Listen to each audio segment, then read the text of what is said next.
ഒരുപക്ഷെ താങ്കളുടെ ജീവിതത്തെ തന്നെ നോക്കിയിട്ട് താങ്കൾ പറഞ്ഞേക്കാം, എനിക്കൊരു കഴിവുമില്ല, എന്നെ കണ്ടാൽ കൊള്ളില്ല, എനിക്ക് പണമില്ല, പഠിത്തമില്ല, നല്ല വീട്ടിലെ ഒരു വ്യക്തി പോലുമല്ല. ഒരുപാട് ഇല്ല, ഇല്ല, ഇല്ല എന്ന് നിങ്ങൾ പറഞ്ഞേക്കാം. എന്നാൽ ആ ഇല്ല എല്ലാം കൂടെ കൂട്ടിയിട്ട് ദൈവം പറയുകയാണ്, ഞാൻ നിന്നെ എൻ്റെ ഉപയോഗത്തിനായി സൃഷ്ടിച്ച് ഭൂമിയിലാക്കിയതാണ്. അതുകൊണ്ട് നീ എനിക്ക് ഒരു പ്രിയപ്പെട്ടവനാണ്.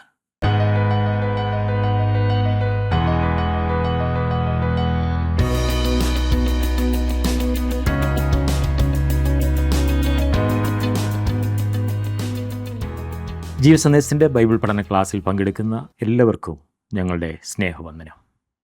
വർഷങ്ങളായി അടുത്ത് ഇടപെടുന്നവർക്ക് പോലും അന്യോന്യം പൂർണ്ണമായി മനസ്സിലാക്കുവാൻ കഴിയാതെ ഇരിക്കുമ്പോൾ യിരെമ്യാവിനോട് ദൈവം പറയുന്നത്, നിന്നെ ഉദരത്തിൽ ഉരുവാക്കിയതിനു മുമ്പേ ഞാൻ നിന്നെ അറിഞ്ഞു എന്നാകുന്നു. ഞാൻ രഹസ്യത്തിൽ ഉണ്ടാക്കപ്പെടുകയും ഭൂമിയുടെ അധോഭാഗങ്ങളിൽ നിർമ്മിക്കപ്പെടുകയും ചെയ്തപ്പോൾ എൻ്റെ അസ്ഥികൂടം നിനക്ക് മറവായിരുന്നില്ല. ഞാൻ പിണ്ഡാകാരമായിരുന്നപ്പോൾ നിൻ്റെ കണ്ണെന്നെ കണ്ടു എന്ന് സങ്കീർത്തനക്കാരനായ ദാവീദും പാടുന്നു. ദൈവത്തിൻ്റെ ജ്ഞാനം, അറിവ് എന്നിവയുടെ ആഴം നമ്മുടെ ചിന്തകൾക്ക് അതീതമാണ്. നമുക്കൊരുമിച്ച് ധ്യാനിക്കാം. യിരെമ്യാ പ്രവചന പുസ്തകം 1-ാം അധ്യായത്തിൻ്റെ 4 മുതൽ 19 വരെയുള്ള വാക്യങ്ങൾ നമുക്ക് ശ്രദ്ധിക്കാം.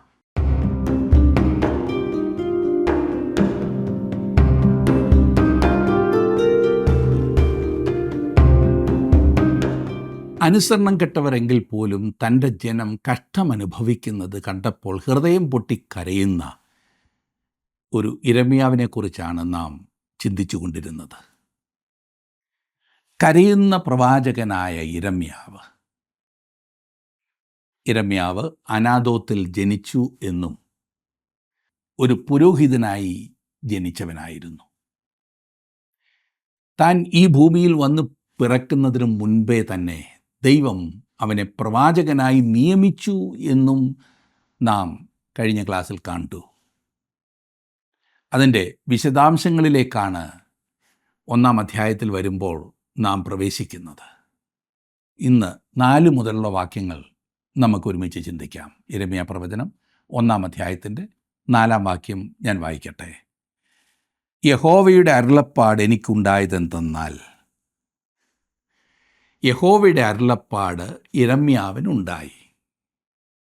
ഇതിൽ കൂടുതൽ ഉറപ്പായി എനിക്കത് പറയുവാൻ കഴിയില്ല സുഹൃത്തേ. അതുപോലെ അംഗീകരിക്കുവാൻ കഴിയില്ല എങ്കിൽ പുസ്തകം മടക്കി വെക്കുവാൻ മാത്രമേ എനിക്കും താങ്കൾക്കും കഴിയുകയുള്ളൂ. ഇതിൽ യാതൊരു ദൂതും താങ്കൾക്കായിട്ടപ്പോൾ ഉണ്ടാകില്ല. ഇത് ദൈവവചനമാകുന്നു. എങ്ങനെയാണ് ദൈവം തൻ്റെ വചനം യിരെമ്യാവിന് നൽകിയത് എന്ന് ഊഹിക്കുവാൻ ഞാൻ തയ്യാറല്ല. എന്നാൽ അവനത് യിരെമ്യാവിന് നൽകി. ആയത് നമുക്കായി ദൈവവചനത്തിൽ രേഖപ്പെടുത്തിയിരിക്കുന്നു. എന്താണ് ദൈവം പറഞ്ഞത്? 5-ാം വാക്യം. നിന്നെ ഉദരത്തിൽ ഉരുവാക്കിയതിനു മുമ്പേ ഞാൻ നിന്നെ അറിഞ്ഞു. നീ ഗർഭപാത്രത്തിൽ നിന്ന് പുറത്തു വന്നതിന് മുമ്പേ ഞാൻ നിന്നെ വിശുദ്ധീകരിച്ചു. ജാതികൾക്ക് പ്രവാചകനായി നിയമിച്ചിരിക്കുന്നു. യിരെമ്യാവിൻ്റെ മാതാവ് ഭ്രൂണഹത്യ നടത്താത്ത സ്ത്രീ ആയിരുന്നതിനാൽ നമുക്ക് സന്തോഷിക്കാം. എപ്പോഴാണ് ഒരു ഭ്രൂണം ഒരു ശിശുവാകുന്നതെന്ന് പലരും ചോദിക്കുന്നത് കേട്ടിട്ടില്ലേ? ഒരു ശിശു ഗർഭത്തിൽ ഉരുവാകുന്ന നിമിഷം തന്നെ ശിശുവാകുന്നു എന്നാണ് ഈ വായിക്കുന്ന ഭാഗം കൊണ്ട് നാം മനസ്സിലാക്കുന്നത്. 139-ാം സങ്കീർത്തനത്തിൽ ദാവീദ് പാടി, ഞാൻ രഹസ്യത്തിൽ ഉണ്ടാക്കപ്പെടുകയും ഭൂമിയുടെ അധോഭാഗങ്ങളിൽ നിർമ്മിക്കപ്പെടുകയും ചെയ്തപ്പോൾ എൻ്റെ അസ്ഥികൂടം നിനക്ക് മറവായിരുന്നില്ല. അതായത് ദാവീദ് അവൻ്റെ അമ്മയുടെ ഉദരത്തിൽ ഉരുവായപ്പോൾ അതേ നിമിഷം ജീവൻ അവനിൽ ആരംഭിച്ചു. ഗർഭഛിദ്രം നരഹത്യയാകുന്നു. അതല്ലെങ്കിൽ മറ്റൊരു ജീവനെ രക്ഷിക്കുവാൻ വേണ്ടി ആയിരിക്കണം അങ്ങനെ ചെയ്യുന്നത്. അങ്ങനെയാണ് ദൈവവചനം അതിനെ കാണുന്നത്. ദൈവം യിരെമ്യാവിനോട് പറയുകയാണ്, നീ ഉണ്ടാകുന്നതിനു മുൻപേ ഞാൻ നിന്നെ അറിഞ്ഞു, നിന്നെ ഞാൻ വിളിച്ചുമിരിക്കുന്നു. എന്തുകൊണ്ടാണ് ദൈവം ഈ കാര്യങ്ങൾ യിരെമ്യാവോട് പറയുന്നത്? അതെ സുഹൃത്തെ, യഹൂദജനത്തിന് ഒരു ദൂത് നൽകുക എന്ന് ദൈവം ഇനിയും യിരെമ്യാവോട് പറയും. ആ ദൂത് അവർ നിരസിക്കുകയും ചെയ്യും. ദൈവത്തിന് വേണ്ടി അവൻ എടുക്കുന്ന കാൽവയ്പ് മൂലം യിരെമ്യാവിനെ ആ ജനം കാരാഗൃഹത്തിൽ അടയ്ക്കും. അവൻ്റെ ദൂത് അവൻ്റെ തന്നെ ഹൃദയത്തെ തകർക്കുന്നതായിരിക്കും. കാരണം അവൻ്റെ ജനത്തെ അവൻ സ്നേഹിച്ചു. അവർക്ക് വന്ന് ഭവിക്കുവാൻ പോകുന്നത് അവരോട് പറയുവാൻ അവൻ ഇഷ്ടപ്പെട്ടില്ല. അത്ര മോശപ്പെട്ട കാര്യമാണ് അവർക്ക് സംഭവിക്കുവാൻ പോകുന്നത്. എന്നാൽ ദൈവത്തിന് ആവശ്യം ഇതുപോലെയുള്ള ഒരു മനുഷ്യനെ ആയിരുന്നു. അലിവുള്ള, സ്നേഹമുള്ള, തൻ്റെ ജനത്തെക്കുറിച്ച് ഭാരമുള്ള ഒരു മനുഷ്യൻ. ആഹാബ് രാജാവിൻ്റെയും ഇസബേലിൻ്റെയും കൊട്ടാരത്തിലേക്ക് ദൈവം ഏലിയാവ് എന്ന പേരോടുകൂടിയോ കർക്കശക്കാരനായ ഒരുവനെ അയച്ചു. എന്നാൽ യഹൂദ അടിമത്തത്തിലേക്ക് പോകുന്നതിന് മുൻപ് അവർ അറിയുവാൻ ദൈവം ആഗ്രഹിച്ച, താൻ അവരെ സ്നേഹിക്കുന്നെന്ന് അവരോട് പറയുവാൻ അവൻ ആഗ്രഹിച്ച ദൂത് അവരെ അറിയിക്കുവാൻ, താൻ അവരെ രക്ഷിക്കുവാൻ ആഗ്രഹിക്കുന്നു എന്ന് അവർക്ക് വേണ്ടി അവൻ തീഷ്ണതയുള്ളവനാകുന്നു എന്ന് അവരോട് പറയുവാൻ ദൈവം ആഗ്രഹിച്ച ദൂത് അറിയിക്കുവാൻ അവൻ ആഗ്രഹിച്ചത് യിരെമ്യാവിനെ കൊണ്ടാണ്. ഈ കാരണത്താലാണ് ലോലഹൃദയനായ യിരെമ്യാവിനെ ദൈവം തിരഞ്ഞെടുത്തത്. ദൈവം എപ്പോഴും വളരെ കരുതലോടെയാണ് ഓരോന്നും ചെയ്യുന്നത് എന്ന് ഞാൻ പറയാതെ നിങ്ങൾക്കറിയാമല്ലോ. കാരണം അവിടുന്ന് നമ്മുടെ സ്നേഹവാനായ പിതാവാണ്. അതിനാൽ ദൈവം ഈ കാര്യങ്ങൾ യിരെമ്യാവോട് പറയുന്നത് അവനെ പ്രോത്സാഹിപ്പിക്കുവാനാണ്. ദൈവം പറയുന്ന, യിരെമ്യാവേ, നീ അറിയണം എന്ന് ഞാൻ ആഗ്രഹിക്കുന്നത് നിൻ്റെ ശുശ്രൂഷയിലെ പ്രധാനപ്പെട്ട കാര്യം ഞാനാണ് നിന്നെ വിളിച്ച ദൈവം എന്നുള്ളതാണ്. ഞാൻ നിന്നെ വേർതിരിച്ചു, ഞാൻ നിന്നെ വിശുദ്ധീകരിച്ചു, ഞാൻ നിന്നെ എൻ്റെ വേലയ്ക്കായി നിയമിച്ചിരിക്കുന്നു. എത്ര ഉന്നതമായ കാര്യങ്ങൾ! ഇതത്രേ നമ്മെ ഉറപ്പിക്കേണ്ടത്. ദൈവം നമ്മെ അറിഞ്ഞു, ദൈവം നമ്മെ വിളിച്ചു, വേർതിരിച്ചു, വിശുദ്ധീകരിച്ചു. യിരെമ്യാവിനെ മാത്രമല്ല സുഹൃത്തെ, താങ്കളെയും എന്നെയും ദൈവം അപ്രകാരം വിളിച്ചു, വേർതിരിച്ചു. ഈ വിശുദ്ധീകരണം എന്നാൽ ദൈവത്തിൻ്റെ ഉപയോഗത്തിനായി വേർതിരിക്കുക എന്നാണ്. ദൈവത്തിൻ്റെ ഉപയോഗത്തിനായി വേർതിരിക്കുക. ഈ പദപ്രയോഗം നാം പല പ്രാവശ്യം ചിന്തിച്ചതാണ്. സമാഗമന കൂടാരത്തിലും ദൈവാലയത്തിലും ഉപയോഗിച്ചിരുന്ന പഴയ പാത്രങ്ങൾ ചുളുങ്ങിയതും ചളുങ്ങിയതും നിറം പോയതും ഒക്കെ ആയിരുന്നു. എന്നാൽ അവ ദൈവത്തിൻ്റെ ശുശ്രൂഷയ്ക്കായി വേർതിരിച്ചതായിരുന്നു. അതുകൊണ്ട് അവയെ വിശുദ്ധ പാത്രങ്ങൾ എന്നാണ് വിളിച്ചിരിക്കുന്നത്. അവയെ കണ്ടാൽ മാറി വേറെ വാങ്ങേണ്ട കാലമായി എന്ന് തോന്നിപ്പോകും. പിന്നെ എന്തിനാണ് അവയെ വിശുദ്ധമെന്ന് വിളിച്ചത്? കാരണം അവ ദൈവത്തിൻ്റെ ഉപയോഗത്തിനായിട്ടായിരുന്നു. ദൈവിക ഉപയോഗത്തിനായി വേർതിരിച്ചത് എന്തും വിശുദ്ധമായിരുന്നു. അത് ഇന്നും അങ്ങനെ തന്നെയാണ്. ഒരുപക്ഷെ താങ്കളുടെ ജീവിതത്തെ തന്നെ നോക്കിയിട്ട് താങ്കൾ പറഞ്ഞേക്കാം, എനിക്കൊരു കഴിവുമില്ല, എന്നെ കണ്ടാൽ കൊള്ളില്ല, എനിക്കൊട്ടും പണമില്ല, എനിക്ക് പഠിത്തമില്ല, ഞാൻ വലിയ വീട്ടിലേതല്ല, ഒരുപാട് ഇല്ല ഇല്ല ഇല്ല എന്ന് നിങ്ങൾക്ക് പറഞ്ഞു കൂട്ടുവാൻ സാധിക്കും.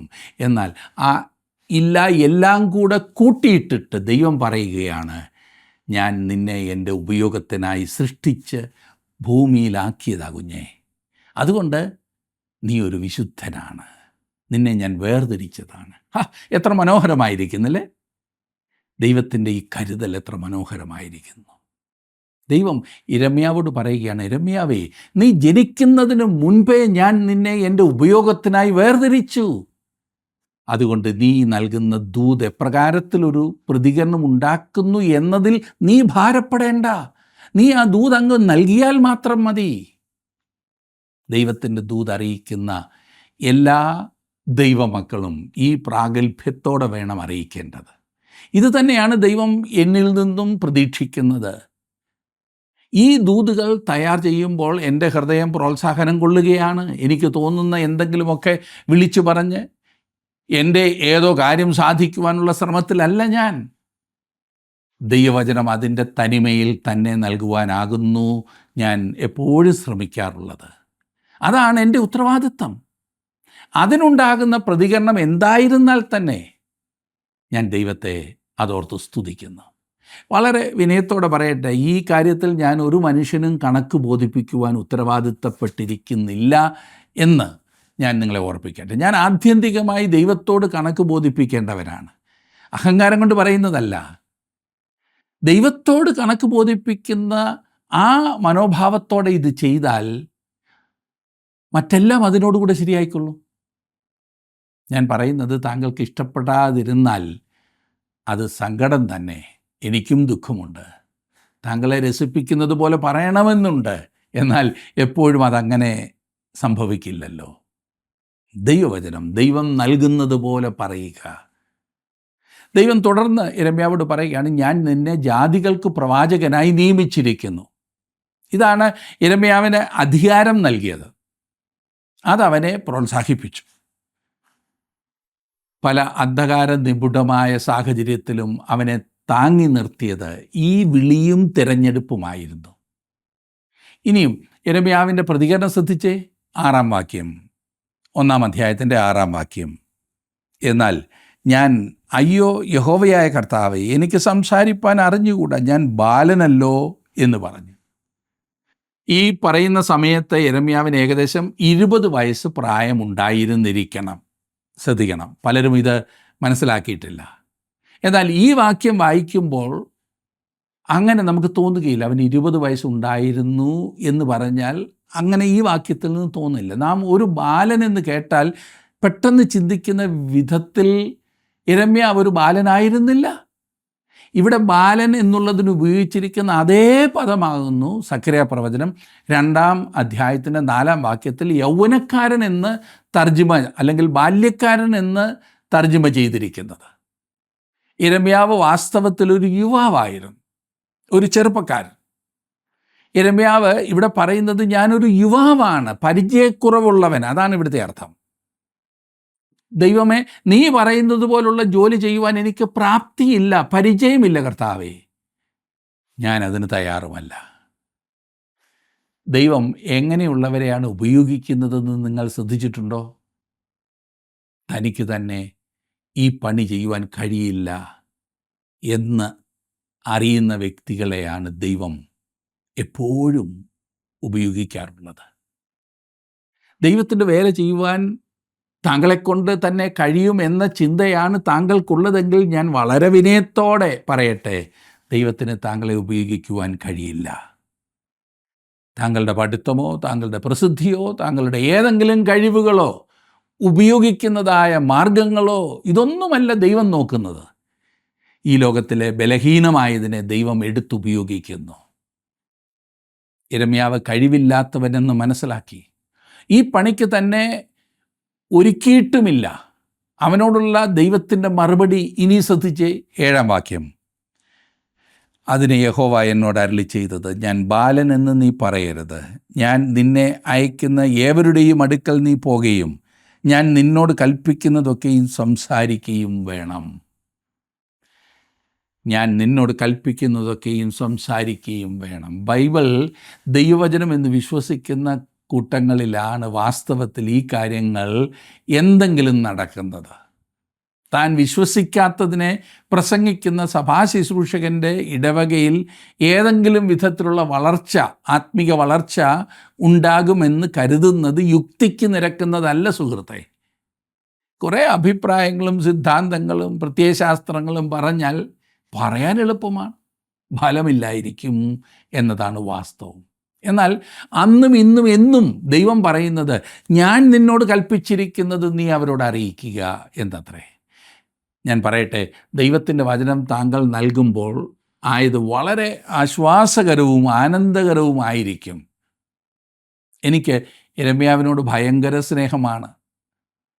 അവൻ്റെ പുസ്തകം എനിക്ക് ഏറ്റവും ആശ്വാസവും ആനന്ദവും നൽകുന്നതാണ്. ദൈവത്തിൻ്റെ വചനം എന്നും ആശ്വാസപ്രദമാണ്. 8-ാം വാക്യത്തിൽ നാം വായിക്കുന്നു, നീ അവരെ ഭയപ്പെടരുത്, നിന്നെ വിടുവിക്കേണ്ടതിന് ഞാൻ നിന്നോട് കൂടെ ഉണ്ടെന്ന് യഹോവയുടെ അരുളപ്പാട്. യിരെമ്യാവിനോട് പറയുക, നീ അവരെ ഭയപ്പെടരുത് എന്നുകൊണ്ട് അഹങ്കരിക്കണമെന്നല്ല, ആ ഒരർത്ഥത്തിലല്ല ഈ വാക്യം ഉപയോഗിച്ചിരിക്കുന്നത്. വായിൽ വരുന്നതൊക്കെ വിളിച്ചു പറയണമെന്നല്ല. ഭയപ്പെടരുത്, വായിൽ വരുന്നതൊക്കെ പറഞ്ഞു അല്ലല്ല. ദൈവം പ്രവാചകനെ ധൈര്യപ്പെടുത്തുന്ന വിധം എത്ര ഉന്നതമാണ്. ദൈവവചനം അറിയിക്കുവാനുള്ള അവൻ്റെ താഴ്മയാണ് ആവശ്യം. എല്ലാവരെയും രസിപ്പിക്കുന്ന വിധത്തിൽ ദൈവത്തിൻ്റെ വചനം പ്രസംഗിക്കുവാൻ കഴിയില്ല. ജീവിതങ്ങളെ രൂപാന്തരപ്പെടുത്തുന്ന വചനം എപ്പോഴും രസമായി തോന്നിയെന്ന് വരില്ല. എന്നാൽ ഒരു പാപിയെ അത് മാനസാന്തരത്തിലേക്ക് നയിക്കും. അതൊരിക്കലും അതിൻ്റെ ലക്ഷ്യം കാണാതെ മടങ്ങുകയില്ല. അത് അയച്ച ഉദ്ദേശം സാധിക്കുക തന്നെ ചെയ്യും. മനുഷ്യരെ ഭയപ്പെടാതെ ധൈര്യമായി അധികാരത്തോടെ ദൈവം തൻ്റെ വചനത്തിൽ കൊടുത്തിരിക്കുന്നത് അതുപോലെ അറിയിക്കുന്ന ധൈര്യശാലികളെയാണ് ഇന്ന് ആവശ്യം. നമ്മുടെയൊക്കെ പ്രസംഗപീഠങ്ങൾ അങ്ങനെയുള്ളവരാൽ നിറയണമെന്നത്രേ എൻ്റെ പ്രാർത്ഥന. അങ്ങനെ സംസാരിക്കണമെന്നത്രേ ദൈവം ആവശ്യപ്പെടുന്നത്. ചിലർ വളരെ നീരസത്തോടും വളരെ അഹങ്കാരത്തോടും കൂടെ സംസാരിക്കുന്നുണ്ട്. അതല്ല ഞാൻ ഉദ്ദേശിച്ചത്. താഴ്മയോടെ, കണ്ണുനീരോടെ, കരച്ചിലോടെ, ഹൃദയത്തിൽ താൻ ആരോട് സംസാരിക്കുന്നുവോ ആ ആളുകളെക്കുറിച്ചുള്ള കരുതലോടെ, ഭാരത്തോടെ. ഒരു വിധത്തിൽ അത് വളരെ ലളിതമായ ഒരു ജോലിയാണ്. എന്നാൽ അതേസമയം വളരെ പ്രയാസമുള്ളതാകുന്നു ആ ജോലി.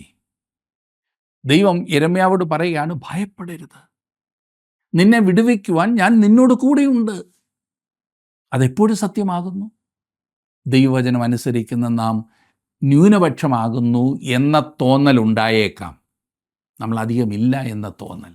എന്നാൽ ദൈവത്തോടുകൂടെ ആയിരിക്കുന്ന നാം ആകുന്നു ഭൂരിപക്ഷം എന്ന് മറക്കരുത്. അതുകൊണ്ട് ദൈവം യിരെമ്യാവോട് പറയുകയാണ്, ഭയപ്പെടരുത്. 9-ാം വാക്യം നോക്കിക്കാട്ടെ. പിന്നെ യഹോവ കൈനീട്ടി എൻ്റെ വായെ തൊട്ടു. ഞാൻ എൻ്റെ വചനങ്ങളെ നിൻ്റെ വായിൽ തന്നിരിക്കുന്നു. ഞാൻ എൻ്റെ വചനങ്ങളെ നിൻ്റെ വായിൽ തന്നിരിക്കുന്നു. ഇത് വളരെ പ്രധാനപ്പെട്ട കാര്യമാകുന്നു. ബൈബിളിലെ സകല വചനങ്ങളും ദൈവാത്മപ്രേരിതമാണ്. വചനത്തിലെ ചിന്തകളും ആശയങ്ങളും മാത്രമല്ല, ദൈവാത്മപ്രേരിതമായ ഒരുപാട് വേറെ കാര്യങ്ങളുണ്ട്. ദൈവനിശ്വാസ്യമെന്ന് നമ്മൾ പറയത്തില്ലേ, ദൈവം ശ്വസിച്ചത്, ഗോഡ് ഇൻസ്പയർഡ്.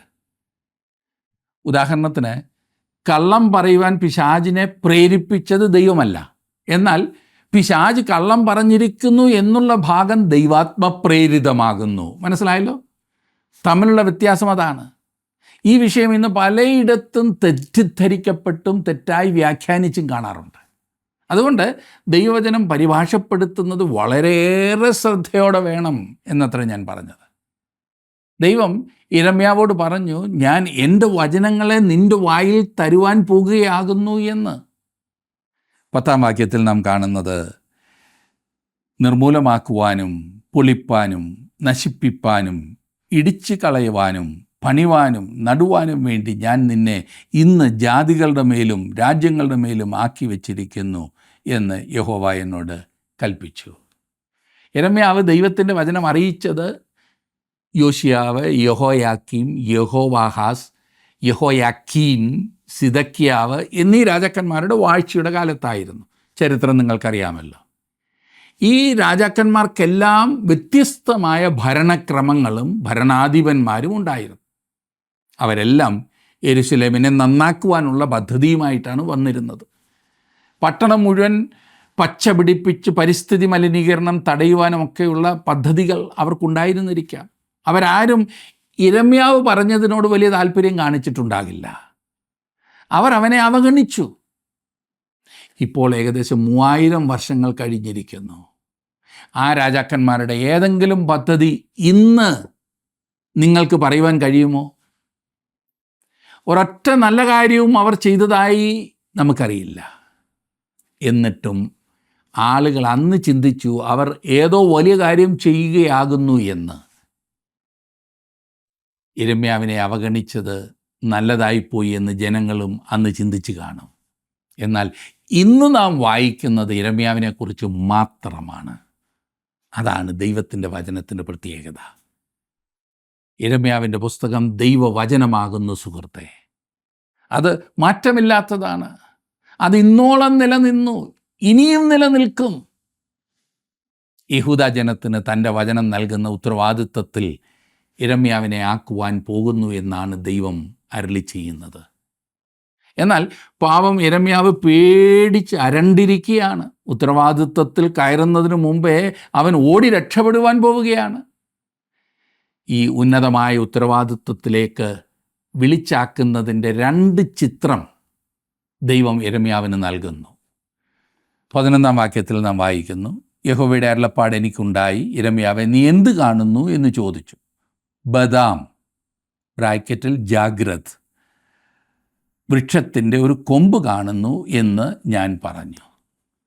ബദാം വൃക്ഷത്തെ ഉണർത്തുന്നവൻ അഥവാ കാവൽക്കാരൻ എന്നാണ് അറിയപ്പെട്ടിരിക്കുന്നത്. തണുപ്പുകാലം കഴിയുമ്പോൾ ആദ്യം തളിർക്കുന്നത് ഈ വൃക്ഷമാകുന്നു. ബദാം വൃക്ഷം പോലെ യിരെമ്യാവ് ഒരു അലാറം ക്ലോക്ക് ആയിരിക്കണമെന്നാണ് ദൈവം പറയുന്നത്. ഒരു കാര്യം ഓർക്കണം, നമ്മുടെ നാട്ടിലൊക്കെ ഈ ബദാം എന്ന് പറയുന്നതല്ല ഇവിടെ ഉപയോഗിക്കുന്ന ആ ബദാം. ഈ ബദാം നമ്മുടെ രാജ്യത്ത് വലിയ വടവൃക്ഷം പോലെ വളർന്നു നിൽക്കുന്ന ഒരു വൃക്ഷമാണല്ലോ ബദാം. എന്നാൽ ഗൾഫ് രാജ്യങ്ങളിലൊക്കെ പോയിട്ടുള്ള ആളുകൾക്കറിയാം അവിടെ ബദാം എങ്ങനെയുള്ളതാകുന്നു എന്ന്. അതുപോലെ തന്നെ അമേരിക്ക പോലുള്ള രാജ്യങ്ങളിൽ ബദാം എന്ന് പറയുന്നത് അത് നമ്മളിവിടെ കാണുന്നത് പോലെ വലിയ വടവൃക്ഷമല്ല. അത് വളരെ വ്യത്യസ്തമായിട്ടുള്ള ഒരു വൃക്ഷമാണ്. അതിനെക്കുറിച്ചാണ് ഇവിടെ പറയുന്നത്. അത് പ്രത്യേകം ഓർത്തോണം. അതിൻ്റെ ചിത്രം നിങ്ങൾക്ക് കാണുവാനായിട്ട് സാധിക്കും. അതുകൊണ്ട് ദൈവം പറയുകയാണ്, അവൻ്റെ ജനം ഉണരുവാൻ ആഗ്രഹിക്കുന്നില്ല, അവർ ഉറങ്ങുന്നവരാകുന്നു. ഉറങ്ങുന്നവരാരും ഉണർത്തപ്പെടുവാൻ ആഗ്രഹിക്കുന്നില്ലല്ലോ. അലാറം വെച്ചിരിക്കുന്ന ഒരു ടൈം ബേസ് ആർക്കും ഇഷ്ടമില്ലാത്ത ഒരു വസ്തുവാകുന്നു, ഇല്ലേ? നമ്മുടെയൊക്കെ വീട്ടിൽ നേരം വെളുക്കുമ്പോൾ ഇത് അടിക്കുന്നത് നമുക്ക് ആർക്കും ഇഷ്ടമില്ല. ഉറങ്ങാൻ എല്ലാവർക്കും താല്പര്യമാണ്. യിരെമ്യാവ് അങ്ങനെ ഉണർത്തുന്നവനായിരിക്കുവാൻ പോവുകയാണ്. ആർക്കും ഇഷ്ടമില്ലാത്ത കാര്യം അവരെ അറിയിക്കുവാൻ പോവുകയാണ്. ആരും അവനെ ഇഷ്ടപ്പെട്ടെന്ന് വരില്ല, പക്ഷേ അവർ ഉണരേണ്ടത് ആവശ്യമാണ്. 12-ാം വാക്യത്തിൽ നാം വായിക്കുന്നത്, യഹോവ എന്നോട് നീ കണ്ടത് ശരി തന്നെ, എൻ്റെ വചനം നിവർത്തിക്കേണ്ടതിന് ഞാൻ ജാഗരിച്ചു കൊള്ളും എന്ന് അരുളി ചെയ്തു. ദൈവം പറഞ്ഞു, നീ പറഞ്ഞത് ശരിയാണ്. അവരെ ഉണർത്തുവാൻ ആവശ്യമായ വചനം ഞാൻ നിനക്ക് തരും. അത് അവരെ ഉറക്കത്തിൽ നിന്നും ഉണർത്തും. 13-ാം വാക്യം, യഹോവയുടെ അരുളപ്പാട് 2-ാം പ്രാവശ്യം എനിക്കുണ്ടായി, നീ എന്ത് കാണുന്നു എന്ന് ചോദിച്ചു. തിളയ്ക്കുന്ന ഒരു കലം കാണുന്നു, അത് വടക്ക് നിന്ന് പ്രത്യക്ഷമായി വരുന്നു എന്ന് ഞാൻ പറഞ്ഞു. എന്താണ് ഈ തിളയ്ക്കുന്ന കലം? യിരെമ്യാവിൻ്റെ സമയത്ത് മിസ്രൈമും അശ്ശൂരും തെക്കേ രാജ്യമായ യഹൂദയ്ക്ക് ഒരു ഭീഷണിയായിരുന്നില്ല. എന്നാൽ വടക്ക് തന്നെ തിളയ്ക്കുന്ന ഒരു കലമുണ്ടായിരുന്നു. അതാണ് വളർന്നു വന്നിരുന്ന ബാബിലോൺ. അവൻ യഹൂദയെ നശിപ്പിക്കുവാൻ തയ്യാറെടുക്കുകയായിരുന്നു. തങ്ങളുടെ രാജ്യത്തിന് എന്ത് സംഭവിക്കുവാൻ പോകുന്നു എന്ന് ജനങ്ങളെ നിരന്തരം ഓർപ്പിക്കേണ്ടത് യിരെമ്യാവിൻ്റെ ഉത്തരവാദിത്വമായിരുന്നു. 14-ഉം 15-ഉം വാക്യങ്ങൾ ഞാൻ വായിക്കട്ടെ. യഹോവ എന്നോട്, വടക്ക് നിന്ന് ദേശത്തിലെ സർവ്വനിവാസികൾക്കും അനർത്ഥം വരും. ഞാൻ വടക്കേ രാജ്യങ്ങളിലെ വംശങ്ങളെയൊക്കെയും വിളിക്കും എന്ന് യഹോവയുടെ അരുളപ്പാട്. അവർ വന്ന് ഓരോരുത്തൻ താൻ്റെ സിംഹാസനം യെരൂശലേമിൻ്റെ പടിവാതിലുകളുടെ പ്രവേശനത്തിങ്കലും ചുറ്റും അതിൻ്റെ എല്ലാ മതിലുകൾക്കും നേരെയും യഹൂദയിലെ എല്ലാ പട്ടണങ്ങൾക്ക് നേരെയും വയ്ക്കും. 14-ഉം 15-ഉം വാക്യങ്ങളിൽ അതാണ് അവൻ ചെയ്യുന്നത്. ഒരു നൂറ്റാണ്ടിന് മുൻപ് ദൈവം യെരൂശലേമിനെ വിടുവിച്ചതാണ്. ഇപ്പോൾ ഇതാ കള്ളപ്രവാചകന്മാർ ഓടി നടന്ന് പ്രവചിക്കുന്നത് ദൈവം വീണ്ടും അവരെ വിടുവിക്കുവാൻ പോകുന്നു എന്നത്രേ. പഴയ പ്രവാചകന്മാരെല്ലാം തന്നെ രംഗത്ത് നിന്നും മാറ്റപ്പെട്ടു കഴിഞ്ഞു. സഫന്യാവും ഹബക്കുക്കും ഉണ്ടായിരുന്നു എന്ന് തോന്നുന്നു ഈ പറഞ്ഞ സമയത്ത്. യെഹെസ്കേലും ഓബദ്യാവും യിരെമ്യാവിൻ്റെ സമകാലീനരായിരുന്നു. എന്നാൽ പ്രവാസികൾ ബാബിലോണിലാകുന്നത് വരെ അവർ പ്രവചിക്കുവാൻ പോകുന്നില്ല. ദാനിയേലും പിന്നീട് മാത്രമേ പ്രവചിക്കുകയുള്ളൂ. എന്നാൽ യിരെമ്യാവിൻ്റെ സമയം വന്നിരിക്കുന്നു. അവൻ തനിയെ നിൽക്കുന്നു. ദേശത്തിൻ്റെ മേൽ വരുവാൻ പോകുന്ന ഈ ന്യായവിധി അവൻ തന്നെ അറിയിക്കണം. അവൻ്റെ ദൂതിനോടുള്ള പ്രതികരണം എന്തായിരിക്കും? 19-ാം വാക്യം നോക്കിക്കാട്ടെ, ഒടുവിലത്തെ വാക്യം. അവർ നിന്നോട് യുദ്ധം ചെയ്യും, നിന്നെ ജയിക്കുകയില്ല താനും. നിന്നെ രക്ഷിപ്പാൻ ഞാൻ നിന്നോട് കൂടെയുണ്ട് എന്ന് യഹോവയുടെ അരുളപ്പാട്. എത്ര മനോഹരം! ദൈവം പ്രവാചകനോട് പറയുകയാണ്, യിരെമ്യാവേ, നീ മുമ്പോട്ട് പോവുക. നീ പറയുന്നതിനെ അവർ ശ്രദ്ധിക്കില്ല. അവർ അതിനെ എതിർക്കും. എന്നാൽ നീ എൻ്റെ വചനം അവർക്ക് നൽകിയാലും, ഇതുപോലെ ഒരു ശുശ്രൂഷയ്ക്ക് താൻ പ്രാപ്തനല്ലെന്നും താൻ അയോഗ്യനാണെന്നുമുള്ള ഉപാധി യിരെമ്യാവ് തന്നെ ദൈവത്തോട് പറഞ്ഞതാണ്. എന്നാൽ ദൈവം പറഞ്ഞത്, ഞാൻ എൻ്റെ വചനങ്ങളെ നിൻ്റെ വായിൽ തരും. നീ പറയുവാൻ പോകുന്നത് എൻ്റെ വചനങ്ങളായിരിക്കും. ആർക്കും നിന്നോട് ഒന്നും ചെയ്യുവാൻ കഴിയുകയില്ല. താൻ പറയുന്നത് ദൈവം നൽകിയ ദൈവത്തിൻ്റെ വചനമാകുന്നു എന്നുറപ്പില്ലാത്ത ഒരു പ്രസംഗകനും ദൈവത്തിൻ്റെ വചനം അറിയിക്കരുതെന്നാണ് എൻ്റെ വ്യക്തിപരമായ അഭിപ്രായം. അഥവാ നിങ്ങൾ അറിയിച്ചാലും ഒരു പ്രയോജനവുമില്ല. അവൻ എന്തെങ്കിലും സംശയമുണ്ടെങ്കിൽ സ്വന്തം അഭിപ്രായം പറയുകയാണെങ്കിൽ ദൈവത്തിൻ്റെ നാമത്തിൽ അത് ചെയ്യരുത്. ഈ കാര്യത്തിൽ യിരെമ്യാവിന് നല്ലുറപ്പുണ്ടായിരുന്നു. അവൻ തനിക്ക് തോന്നിയതൊന്നും ആയിരുന്നില്ല പറഞ്ഞത്. ദൈവം തൻ്റെ നാവിൽ തന്ന വചനങ്ങൾ മാത്രം അവൻ പറഞ്ഞു. എത്ര അനുസരണയുള്ള ഒരു പ്രവാചകനല്ലേ! അതാണ് നാം മുൻപോട്ട് കാണാൻ പോകുന്നത്. അവൻ ദൈവത്തിന് പൂർണ്ണമായും വിധേയപ്പെട്ട ഒരു അനുഗ്രഹീത പ്രവാചകനായിരുന്നു. തുടർന്ന് നമുക്കത് കാണാം. അടുത്ത ക്ലാസ്സിൽ നമുക്ക് വീണ്ടും കാണാം. അതുവരെ ദൈവം നിങ്ങളോടുകൂടി ഉണ്ടായിരിക്കട്ടെ.